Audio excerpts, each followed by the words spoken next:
Breaking news from the royal family. Prince Harry was told he would not be staying at Buckingham Palace. The invitation pulled at the last moment. Then, just weeks later, King Charles reportedly reversed course entirely, offering his son a room as an olive branch.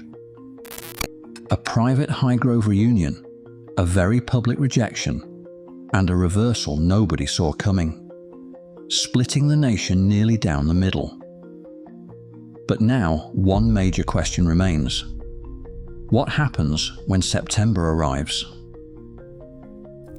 Buckingham Palace confirmed that Prince Harry would not stay at the royal residence during his London visit.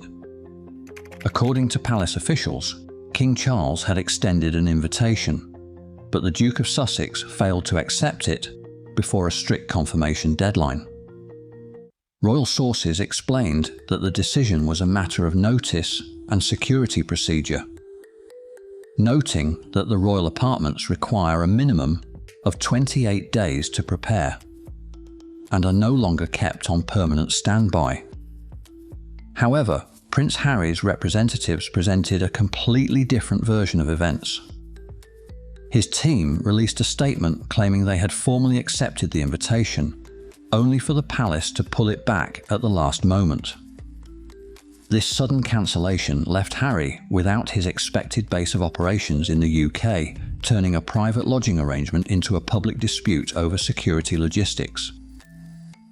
The pressure on the Duke intensified the very next day.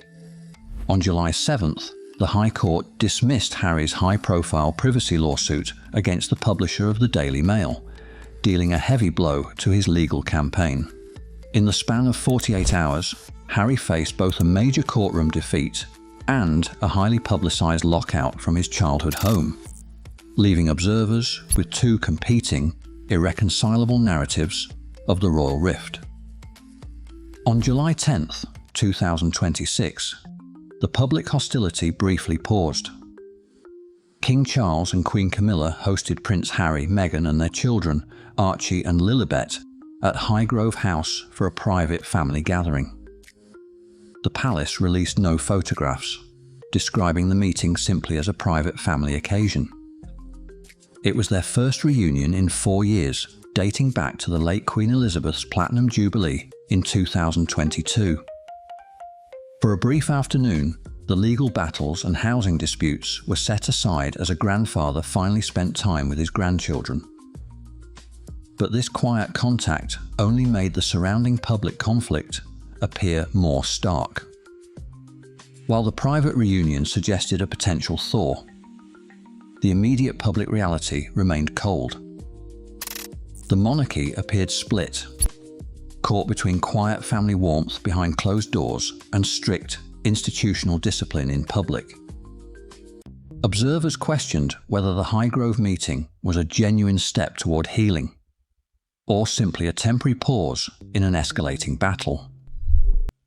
With trust remaining fragile, this contrast left the public wondering how a father and son could share an intimate afternoon, yet remain unable to agree on where the Duke of Sussex could safely lay his head. This unresolved tension set up an even larger test of loyalty and reputation just weeks away, where the royal drama would take another unexpected turn. On July 27, 2026, a new wave of reports upended the public standoff. Multiple major media outlets, including Page 6 and People, published claims that King Charles III was prepared to offer Prince Harry a room at Buckingham Palace for his upcoming September visit. With those headlines, the locked doors of the royal residence suddenly appeared to swing open, reopening a conflict that had seemed completely settled. Across the media, commentators seized on a single phrase, framing the king's reported gesture as a royal olive branch. Yet, this sudden reversal existed only in the press. Buckingham Palace issued no official confirmation, keeping the reported offer strictly in the realm of insider leaks rather than the official record. This lack of formal confirmation did not stop the media from dissecting the palace politics playing out behind the scenes. Reports soon emerged suggesting that King Charles was willing to overrule Prince William's strong objections to his brother's return to the palace grounds. This reported division elevated the accommodation dispute from a security issue to a high-stakes family standoff. It left observers asking a critical question. Was this a genuine fatherly attempt at reconciliation? Or was it a calculated institutional strategy to shift the public pressure back onto the Duke of Sussex? By placing the decision back in Harry's hands, the reported offer created a new test of loyalty, leaving the world to watch whether the Duke would accept a room that came with immense political strings. As news of the reported offer spread, the debate quickly spilled from royal newsrooms into a fierce public argument. The British public found themselves deeply divided over whether the Duke of Sussex should be welcomed back inside the palace walls. A YouGov poll revealed that 48% of British adults believed Harry should be allowed to stay at the royal residence during his visits. Conversely, 27% opposed the idea, with the remaining 25% undecided. A separate survey by Newsweek recorded the exact same split, confirming that nearly half the country backed the prince, while a vocal minority stood firmly against his return. On social media, the reaction was immediate and intense. Within 24 hours, hashtags like #PrinceHarry and #RoyalRift generated over 2 million impressions on X. Supporters viewed the reported room offer as a long overdue gesture of parental love, arguing that Harry deserved a secure base in his home country.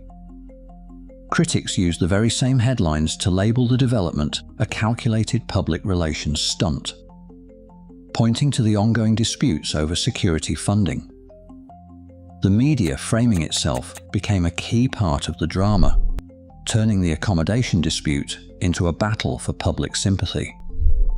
With both sides remaining officially silent, the narrative was no longer controlled by the palace.